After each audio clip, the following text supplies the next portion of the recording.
Sermon 157 de saint Augustin.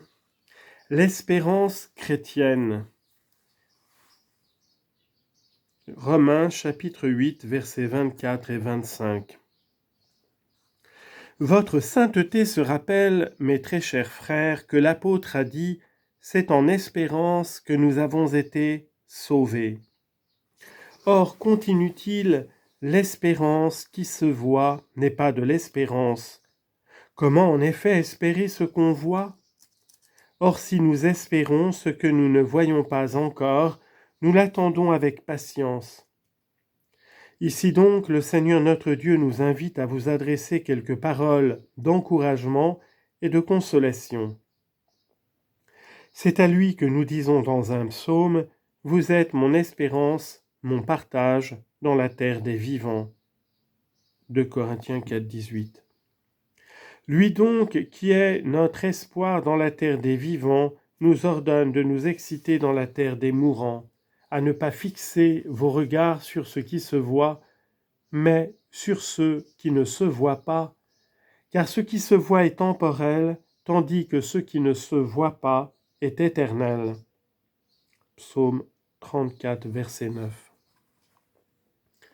Or, dès que nous espérons ainsi ce que nous ne voyons pas et que nous l'attendons avec patience, on a droit de nous adresser ces paroles d'un psaume « Attends le Seigneur avec courage, fortifie ton cœur et attends le Seigneur ».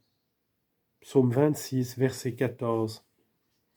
Car les promesses du monde sont toujours trompeuses, au lieu que les promesses divines ne trompent jamais. Cependant, le monde semble devoir donner ce qu'il promet ici même sur la terre des mourants où nous sommes. Dieu, au contraire, ne nous mettra en possession de ce qu'il nous offre que dans la terre des vivants. De là vient que plusieurs se lassent d'attendre celui qui ne peut les induire en erreur et qu'ils ne rougissent pas de s'attacher à ce qui ne fait que les tromper. C'est de ces aveugles qu'il est dit dans l'Écriture « Malheur à ceux qui ont perdu patience et qui ont abandonné les voies droites ». Ecclésiastique 2,16. De plus, quand on agit avec courage et qu'on a attendu avec résolution, on est constamment outragé par les victimes de l'éternelle mort qui ne cessent de prôner leurs joies éphémères, joies perfides qui ne flattent un moment que pour surpasser le fiel en amertume.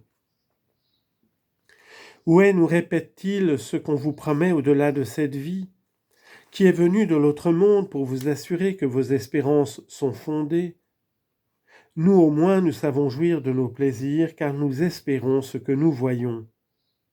Pour vous qui croyez ce que vous ne voyez pas, vous ne savez vous imposer qu'abstinence et torture. Puis ils ajoutent, comme l'a rappelé saint Paul, « Mangeons et buvons car demain nous mourrons ». Remarquez cependant à quoi il nous avertit de prendre garde. Les mauvais propos, dit-il, corrompent les bonnes mœurs, usez d'une sage sobriété et ne péchez pas. 1 Corinthiens 15, versets 32 à 34.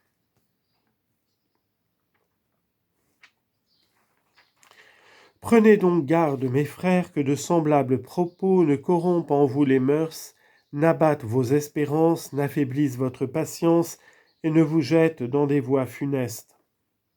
Ah, plutôt soyez doux et dociles pour suivre les voies droites, celles que vous montre le Seigneur, et dont il est ainsi parlé dans un psaume.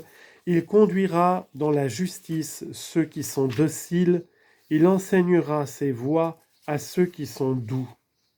Psaume 29, verset 9.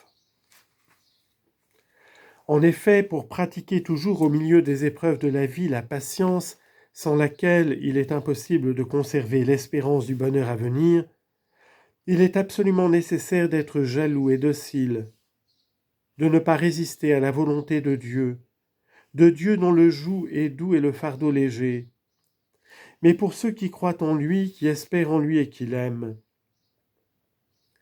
Si vous êtes ainsi doux et dociles, non seulement vous aimerez les consolations de Dieu, mais comme de bons fils, vous saurez endurer encore les coups de sa verge et attendre avec patience ce que vous espérez sans le voir. Agissez, agissez ainsi. C'est le Christ que vous suivez et il a dit « Je suis la voie ». Jean 14, 6. Or, apprenez dans ces exemples comme dans ces paroles de quelle manière vous le devez suivre. Il est le Fils unique du Père et le Père ne l'a pas épargné, mais il l'a livré pour nous tous. Romains 8, 32.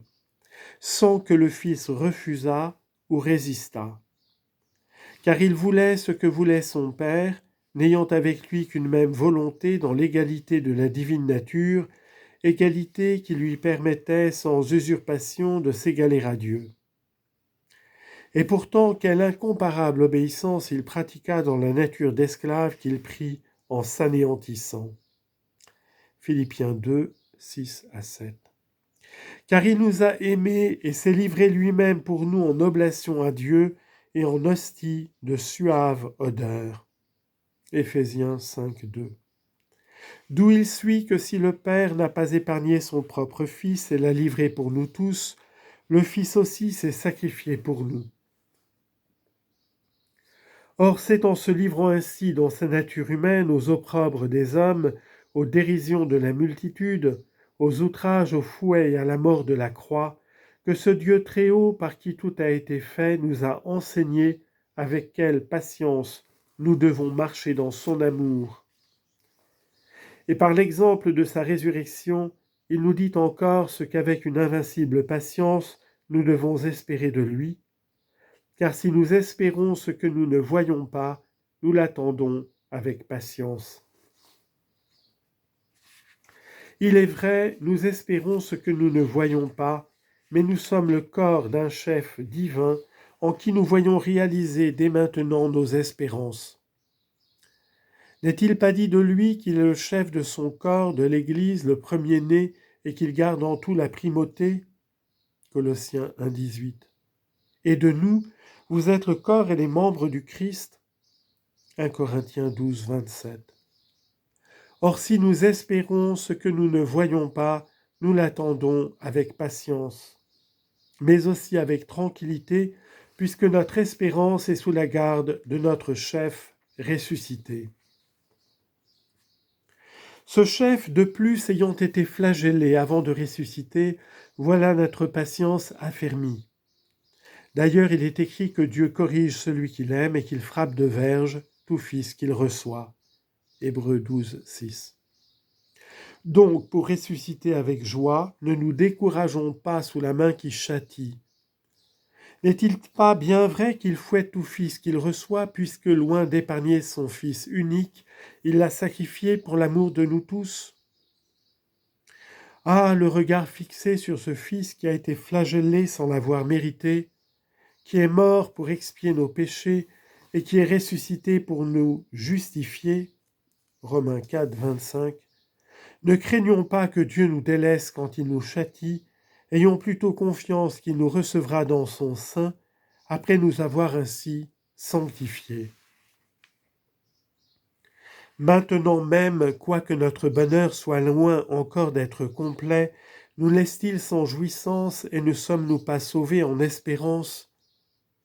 Aussi l'apôtre ne se contente pas de dire « si nous espérons ce que nous ne voyons pas, nous l'attendons avec patience ».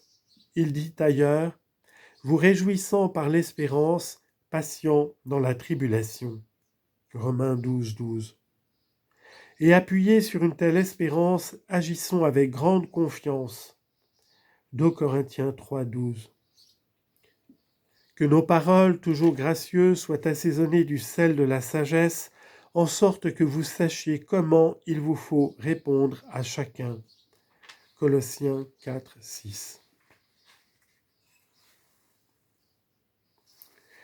Que faut-il répondre effectivement à ces malheureux qui ont renoncé ou qui ne sont jamais consacrés ou qui ne sont jamais consacrés au service de Dieu et qui néanmoins ont le front de nous insulter, nous qu'ils devraient imiter parce que nous le servons, parce que nous espérons et attendons avec patience ce que nous ne voyons pas?